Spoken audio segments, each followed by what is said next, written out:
नहमदुहु वनुसल्ली वनुसल्लिम अला रसूलिहिल करीम अम्मा बाद फ़ऊज़ु बिल्लाहि मिनश शैतानिर रजीम बिस्मिल्लाहिर रहमानिर रहीम।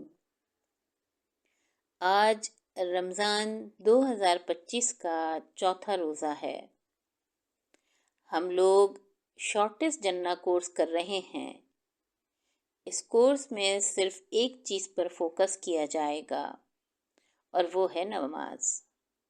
इस कोर्स में नमाज पर इसलिए फोकस किया जा रहा है क्योंकि रसूल अल्लाह सल्लल्लाहु अलैहि वसल्लम ने नमाज को जन्नत की कुंजी करार दिया है और अल्लाह सुब्हानहू व तआला ने भी नमाज को आखिरत में कामयाबी का ज़ामिन बनाया है। इस कोर्स में नमाज को इम्प्रूव करने का तरीक़ा बताया जाएगा और नमाज इम्प्रूव करने से मुराद ये है कि माशरे में बरसों से जो नमाज़ें पढ़ी जा रही हैं वो सिर्फ उठी बैठी हैं, उनमें कोई रूह नहीं है, कोई जान नहीं है। इस कोर्स में सबसे पहले नमाज का तसव्वुर सही करने पर जोर दिया गया है, जो पहले ही समझाया जा चुका है। इसके बाद दूसरी चीज़ है नमाज को समझकर पढ़ना।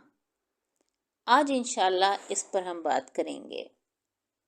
और इसके बाद तीसरी चीज़ है कि नमाज में खुशू लाजमी है। खुशू कैसे हासिल हो, इस पर इंशाअल्लाह हम तफसील से बात करेंगे। और चौथी चीज़ इसमें है कि जो कुछ भी कहना है वो दिल से कहना है। और इस कोर्स में गाफिल दिल से पढ़ी जाने वाली नमाज पर जो वईद सुनाई गई है उनसे बचने के लिए इसको एम्फसाइज किया जा रहा है। इसके अलावा जिस बात को समझाया जाएगा वो है कि अपनी क़िरात को बेहतर करना है और सूरह फातिहा के बाद मिलाने वाली सूरतों के हवाले से समझाया जाएगा। और आखिर में नमाज के मकसद पर जोर दिया गया है कि अल्लाह सुब्हानहू व तआला नमाज का मकसद बयान फरमाते हैं, अक़िमिस सलात लिज़िक्री, कि नमाज कायम करो मेरी याद के लिए, यानी नमाज के बाद भी नमाज में रहना है। आज हम इस कोर्स के सेकंड पॉइंट यानी नो मीनिंग ऑफ फुल नमाज, नमाज के पूरे माने जानने पर बात करेंगे। इसके लिए मैं आज आपको सिर्फ नमाज की किताब दे रही हूँ। इसमें दिए गए तर्जुमे को आपने याद करना है और ये काम आज ही से शुरू कर देना है। ये बात तो आपको बराबर हो ही गई होगी कि अल्लाह सुब्हानहू व तआला बगैर समझे नमाज पढ़ने से मना फरमाते हैं ला तक़रबुस सलाता व अंतुम सुकारा हत्ता तालमू मा तक़ुलून, नमाज के करीब भी मत आना जब तक कि तुम अपने आप जो अल्फाज अदा कर रहे हो उसको समझने ना लगो। इस किताब को आहिस्ता आहिस्ता अपने दिन भर के मामूलात में लाइए और थोड़ा थोड़ा करके माने याद कीजिए। इसके अलावा नमाज को इम्प्रूव करने के लिए दो और काम हैं जो हमेशा करते रहने के हैं। वो पहले भी बताए थे, आज फिर रिमाइंड कर रही हूँ कि सूरह फातिहा के साथ मिलाने वाली सूरतों के माने भी याद करने हैं और अपनी सूरतों के ज़ख़ीरे में इजाफा भी करना है, यानी सूरतें और भी ऐड करनी है। और मैंने बताया था कि सूरतें किस तरह ऐड करनी हैं।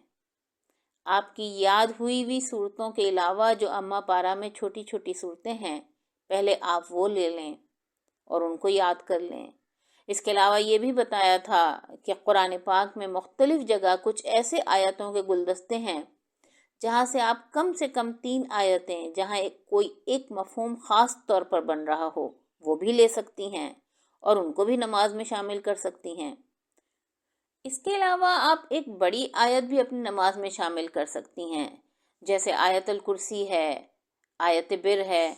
इस टाइप की आयत जो हैं वो आप सूरह फातिहा के बाद सिर्फ एक आयत भी मिला सकती हैं। इससे आपकी नमाज में वैरायटी भी आएगी और आपको मज़ा भी मिलेगा और सवाब भी मिलेगा। और दूसरी चीज़ नमाज को इम्प्रूव करने के लिए हमेशा करते रहना है वो है कि आप अपनी क़िरात को भी बेहतर करें।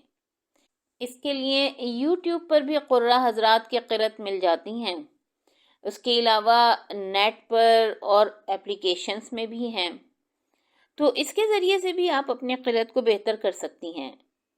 یہ دو چیزیں ایسی ہیں کہ جو ہمیشہ چلتی رہیں گی، نماز میں سورتوں کو ایڈ کرنا، اور جو ابھی آپ چاہے سورہ فاتحہ پڑھ رہے ہوں یا قرآن کی کوئی بھی سورہ پڑھ رہے ہوں، اس کی قرأت کو بہتر کرنا، یہ ہمیشہ چلتا رہے گا۔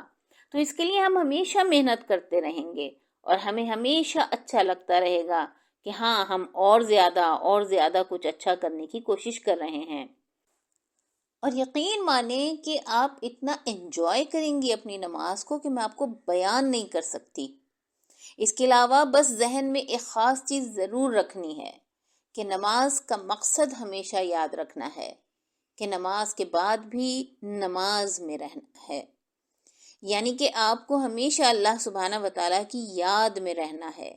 یہ نہیں کہ صرف نماز میں ان کی یاد آ رہی ہو اور نماز کے بعد آپ ان کو بھلا دیں۔ یہ احساس کرنا ہے کہ اللہ سبحانہ وتعالیٰ ہیں جو آپ کو دیکھ رہے ہیں، جو آپ کو سن رہے ہیں۔ تو یہ کیفیت ہوتی ہے کہ نماز کے بعد بھی آپ نماز میں رہتے ہیں، اور جب آپ نماز کے بعد نماز میں رہیں گے تو ظاہری بات ہے آپ کو خیال رہے گا کہ اللہ سبحانہ وتعالیٰ کے دیکھنے کا اور سننے کا، تو پھر آپ کوئی غلط کام نہیں کریں گے، اور جب آپ غلط کام نہیں کریں گے تو اللہ سبحانہ وتعالیٰ آپ کو جنت میں ضرور داخل کریں گے، اس لیے کہ ان کا وعدہ ہے کہ وہ متقیوں کو، اللہ سبحانہ وتعالیٰ کو ہر وقت یاد رکھنے والوں کو جنت میں داخل کریں گے۔ ان المتقین فی جنات، بے شک متقی لوگ ہی جنت میں ہوں گے۔ تو ہم کو چاہیے کہ ہم کوشش کریں کہ اپنی نمازوں کو زیادہ سے زیادہ اور جلدی سے جلدی امپروو کرنے کی کوشش کریں۔ آج ہم نے نماز کے معنی جاننے اور نماز میں ملائی جانے والی صورتوں اور ان کے قرأت پر بات کی۔ انشاءاللہ کل سے ہم اپنا ایک موضوع جس کے بارے میں ہم نے کہا تھا کہ ہم تفصیل سے اس پر بات کریں گے، جو اس کورس کا تیسرا پوائنٹ ہے، اور وہ ہے خشوع۔ تو خشوع کا موضوع انشاءاللہ کل سے تفصیل سے شروع کریں گے، اس لیے کہ خشوع ہی ہے جو کہ ہمیں کامیاب کرائے گا۔ خشوع کیا ہے؟ ہم نے بتایا تھا خشوع ہے نماز میں فوکسڈ رہنا۔ جب آپ نماز میں فوکسڈ رہیں گے تو پھر آپ نماز کے بعد بھی نماز میں رہیں گے، اور جب نماز کے بعد نماز میں رہیں گے تو کوئی غلط کام، کوئی گناہ نہیں کریں گے، اور انشاءاللہ جنت آپ کا مقدر بنے گی۔ اس لیے کہ اللہ سبحانہ وتعالیٰ فرماتے ہیں قد افلح المومنون الذین هم فی صلاتهم خاشعون، بے شک فلاح پا گئے وہ مومنین جو کہ اپنی نمازوں میں خشوع پیدا کرتے ہیں۔ تو انشاءاللہ ہم کل سے شروع کریں گے ایکوائر خشوع۔ وما علینا الا البلاغ المبین۔